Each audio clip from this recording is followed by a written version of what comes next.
नमस्कार. माझं नाव Ramakant Madale. Riyansh multi trade private limited या कंपनीमध्ये या वेलनेस इंडस्ट्रीमध्ये एक आरोग्य सल्लागार म्हणून मी काम करत आहे. तर आज आपण देगलूर तालुक्यामध्ये वनाळी या गावामध्ये आलेलो आहोत.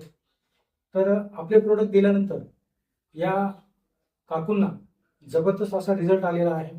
त्यांना याच्या आधी काय त्रास होता आणि आपले प्रोडक्ट दिल्यानंतर आपल्या रियांश मल्टी ट्रेड या वेलनेस इंडस्ट्रीचे आयुर्वेदिक प्रोडक्ट दिल्यानंतर त्यांना तो त्रास कसा कमी झाला हे आपण त्यांच्या तोडूनच ऐकूया. तो पहले आप बताओ कि आपको पहले क्या प्रॉब्लम था? प्रॉब्लम शुगर का, फिर पैसे ना आने का, और घर पड़ने का, और दमे का, और वजन ज्यादा था. वो 5 चीजें कम हो, वजन कम हुआ, शुगर कम हुआ, पाँव की अंतर कम हुई, फिर दमा कम हुआ, वजन कम हुआ. तर यांना भयानक असा हेवी शुगरचा त्रास होता याच्या आधी, आणि आपले प्रोडक्ट दिल्यानंतर यांना जे 5 प्रकारचे जे आजार होते ते फक्त एका शुगरमुळे होते. शुगर ही बिमारी नाही, शुगर ही मल्टिपल डिसऑर्डर आहे, अनेक बिमाऱ्या तयार करण्याचं माध्यम आहे. म्हणून या काकूंना तसाच त्रास होता. फक्त एक शुगर अनकंट्रोल असल्यामुळं आज 14 ते 15 वर्षापासून त्यांना शुगरचा त्रास आहे. हा, तर 14 ते 15 वर्षापासून त्यांना शुगरचा त्रास आहे.